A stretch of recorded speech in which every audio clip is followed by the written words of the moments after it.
तस्वीरें गायब हैं। बड़ी खबर आपको बता रहे हैं, उन तस्वीरों के जरिए बताया जा रहा था कि क्या कुछ मौजूदा स्थिति बनी हुई है, लेकिन जोशीमठ पर इसरो ने अब यू टर्न ले लिया है। वेबसाइट से गायब हुई जोशीमठ की रिपोर्ट, इसरो की ऑफिशियल वेबसाइट पर अब वो रिपोर्ट नहीं दिख रही है।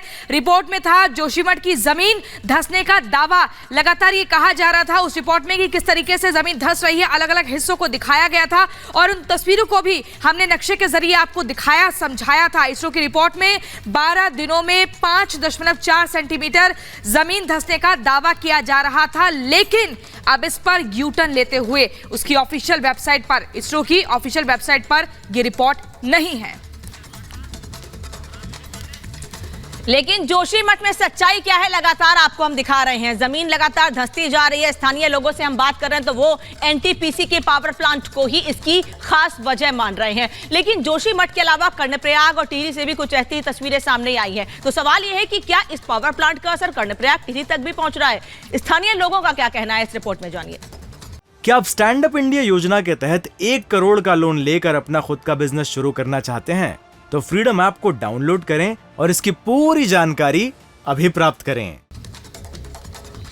जोशीमठ में भूदसाव को लेकर एक्सपर्ट्स अपनी अपनी राय दे रही हैं। कुछ लोग ये मानते हैं कि चट्टानों से पानी के रिसाव की वजह से जोशीमठ का ये हाल हुआ है, तो वही कुछ लोग ये भी मानते हैं कि एनटीपीसी पावर प्रोजेक्ट की वजह से इस इलाके की जो बर्बादी है वो दिखाई दे रही है। मेरे बाएं हाथ पर देखिए आप, एनटीपीसी का जो देख रहे हैं आप वो इलाका शुरू हो जाता है। यहाँ पर ठीक सामने एनटीपीसी का आपको हेलीपैड दिखाई दे रहा है और ब्लू लाइन जो दिखाई दे रही है आपको, ये लेयरिंग बता रही है कि यहाँ से एनटीपीसी का इलाका शुरू हो जाता है और जगह जगह पे इसी के चलते टनल बन रहे हैं और पावर प्रोजेक्ट के काम चल रहे हैं।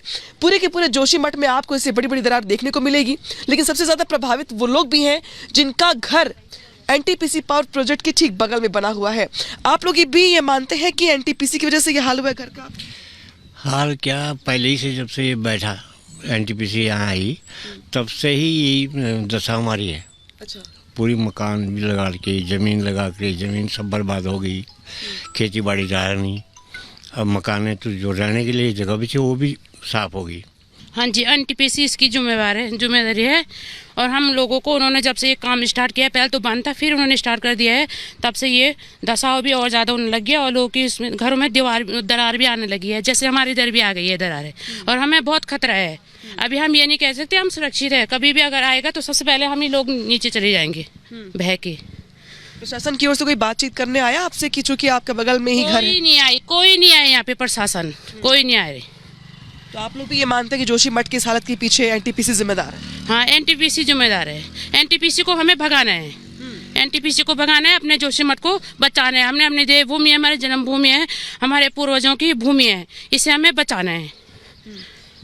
तो इस बर्बादी के पीछे अपने अपने कारण हो सकते हैं। वैज्ञानिकों की ओर से इसको लेकर के शोध किया जा रहा है, स्टडी की जा रही है, लेकिन इस बीच जोशीमठ के लोग ये मानते हैं कि एनटीपीसी का जो काम है जब से शुरू हुआ तब से यहाँ पर दीवारों घरों में दरारें निकलनी शुरू हो गई।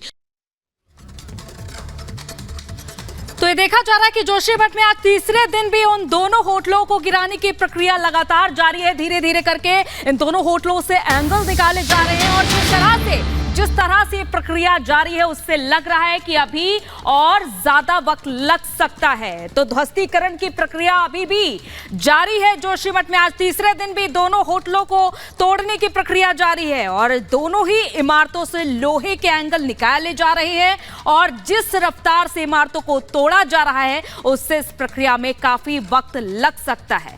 तो ये हम आपको तस्वीरें भी दिखा रहे हैं।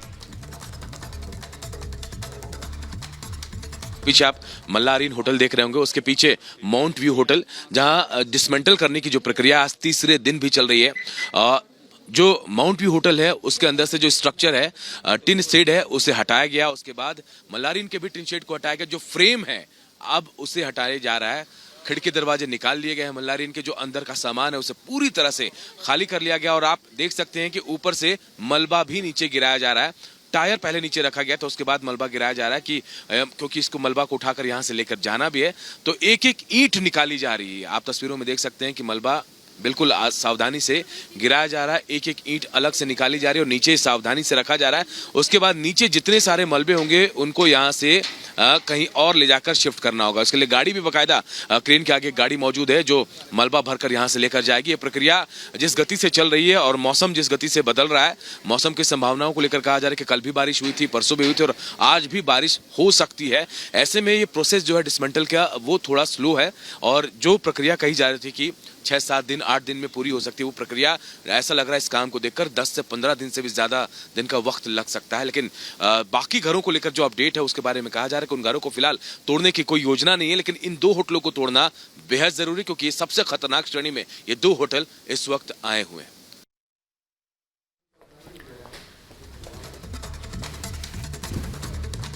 तो जोशीमठ में दरारों से संकट अभी भी लगातार जारी है और जानकारी ये मिल रही है कि 700 से करीब और भी ज्यादा ये आंकड़ा बढ़ सकता है। ऐसे घर हैं जिनमें लगातार दरार आ रही है, संकट बढ़ रहा है, लेकिन लोगों को सुरक्षित जगहों पर शिफ्ट किया जा रहा है। उनको आश्वासन दिया जा रहा है कि पूरी मदद की जाएगी और उचित मुआवजे का भी ऐलान किया जा चुका है। लेकिन जिस तरह से एकाएक मौसम बदला है आसपास के इलाकों में, उसने संकट को और ज्यादा बढ़ा दिया है। रेस्क्यू में तमाम तरह की परेशानियां हो रही हैं। पूरी खबर आप देखिए इस रिपोर्ट में।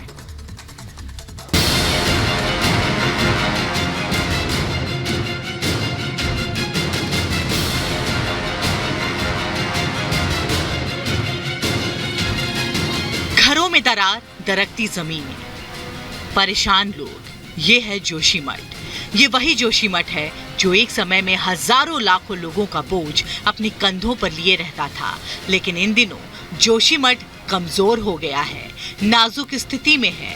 धार्मिक नगरी जोशीमठ आज अपने ही बोझ तले दब रहा है, धंस रहा है। जोशीमठ में दरारों का संकट अभी जारी है।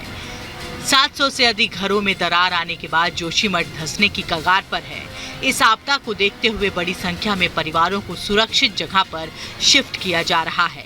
उत्तराखंड के जोशीमठ में जो आपदा आई है वो सिर्फ जोशीमठ तक सीमित नहीं है। देखिए मेरी दाहिनी तरफ ये जोशीमठ का इलाका जो यहाँ से 7 किलोमीटर नीचे है और वहां से मैं जोशीमठ से 7 किलोमीटर ऊपर हूं और ये है सुनील गांव। जरा देखिए जमीन दरकी हुई है और इसके अंदर मैं हाथ डालना चाहूं तो मेरा हाथ पूरी तरह से अंदर जा रहा है। देखिए अगर ऐसे में पांव फंस जाए या फिर जमीन दरक जाए तो क्या होगा। सिर्फ यही नहीं, यहां से भी ये आगे बढ़ता हुआ दरार देखिए कितनी तेजी से आगे बढ़ गया और यहां भी कैसे दरारें आ गई है। और ये दरारें सिर्फ जमीन पर नहीं है, देखिए दीवारों को देखिए, ये दरारें पूरी दीवारों पर आई हुई हैं। जोशीमठ में सिर्फ संकट दरारों से नहीं, बल्कि इस संकट के बीच मौसम भी जोशीमठ का खतरा और बढ़ा रहा है। जोशीमठ के आसपास के इलाकों में भारी बर्फबारी से भी ये संकट बढ़ता हुआ नजर आ रहा है। मौसम विभाग ने भी जोशीमठ के आसपास के इलाकों में आने वाले दिनों में भारी बर्फबारी का अलर्ट जारी किया है। मौसम विभाग के मुताबिक जोशीमठ और गढ़वाल समेत कई इलाकों में 1-2 दिनों में बारिश और ऊपरी इलाकों में बर्फबारी की चेतावनी दी गई है। Bureau report, Republic. क्या आप स्टैंड अप इंडिया योजना के तहत 1 करोड़ का लोन लेकर अपना खुद का बिजनेस शुरू करना चाहते हैं?